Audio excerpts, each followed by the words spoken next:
Hello, welcome to your first recap of 2020. We have moved from the plain white wall to the humble abode of the natural ones. I'm excited to bring you your recap for episode 12, Prepare for Hell. The preparations begin. The Mountain Dew spend their last few days of freedom tying up some loose ends and finding whatever they could to help them through the task ahead. And, for some, maybe a little more than they initially thought. First, the ladies decide to check in on Grant, the resident drunk and last Fraterfuller to successfully make it through the heist. His stupor, however, makes it nearly impossible to get any relevant information out of him other than stay low and move quick. Desperate for anything that could help, the girls remember the magical medallion on the wall of the establishment and go to inspect it. The bouncer doesn't take kindly to this, and as words get heated, don't you want to help? I don't have that power. I am simply meant to guard this bar from people like you. People trying to clear your So family. why are you trying to ask me questions coming that I for don't understand the answers to? Please leave it alone. So you don't know what it does. I think we may have broke the bouncer, guys. I didn't say I didn't know. I said I can't tell you. they are unfortunately asked to leave the premises. Back at their mansion, Setlali dedicates her days to training for the heist and developing new defensive techniques. After this, she hides away in the library for the next few days, desperate for any knowledge she could gather of the Nine Hells and traversal through them. Nameless, on the other hand, is more interested in creating her own spell. Pondering the shape of magic, she's able to will the vague outline of butterflies into existence.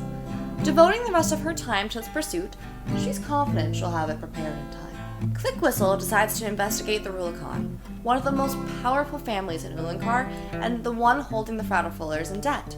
She spends the first few days casing their estate and eavesdrops on a conversation from the head of the clan. It seems they've planned a special gift to try and stop Philip from completing the heist.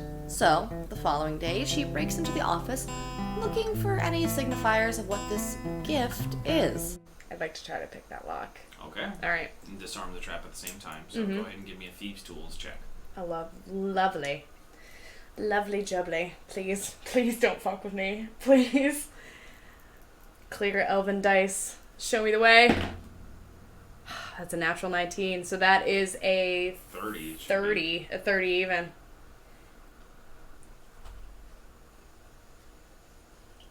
be. Damn it. You were gonna take my hand, weren't you? You were gonna take a hand away from me. After successfully finding the info she hoped for, she decides to steal one of their pens just to flex on them. And even after setting off a trap, she manages to escape perfectly safely and unseen.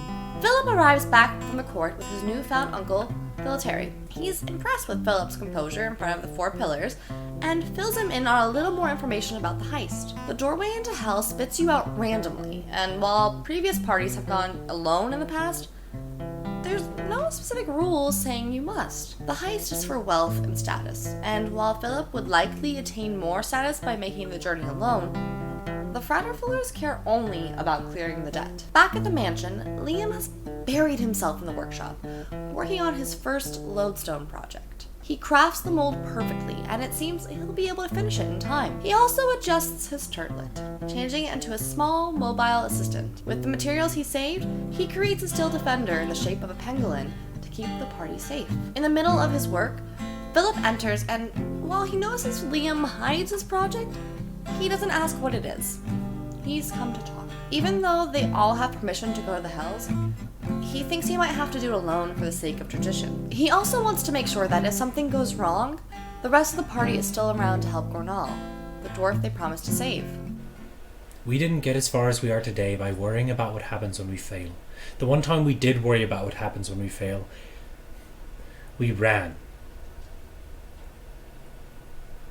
And that weighs on me, and I know it weighs on you.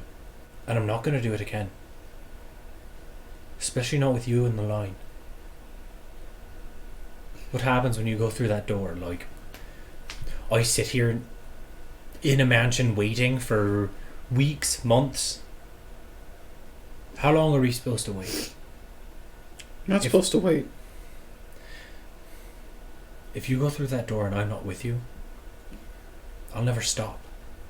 Liam argues that it's stupid, and the rest of the party will also say it's stupid, and after a moment, Philip caves. The group will all go, hello. Sorry, just distracted me. The next day, Philip goes to visit the allies he made in Ulankar. First, the Rovak, then Thorgal. From the Rovaks, he receives a magical compass that will always point him back to a location of his choosing. And from the Thorgal, a magical water skin that will never run dry. With these tools, he may just have a chance at success. The last day before the heist, the duos all come together to share information and go to the banquet the Frater Fullers are hosting in Philip's honor. Marveling at their new abilities and finds, they're concerned by Clickwhistle's news of a plot against them. Nameless figures out the wine is full of transmutation magic, just in time to stop them all from drinking. Well, all except Liam. Philip informs Velateria of the plot as the rest of the party mulls over the information. And they decide it's likely a pheromone meant to draw the devils to their location once they cross into the hells. They also discover what the medallion does. Create the illusion of a dragon head on the front of the building. So, yeah. Not helpful. With the feast behind them, the Mountain Dews prepared to head back to the mansion for their final night of rest before the heist. Will they succeed? What exactly awaits them on the other side? You'll just have to find out in the next episode of The Natural Ones. Go ahead and dab us out. There we go.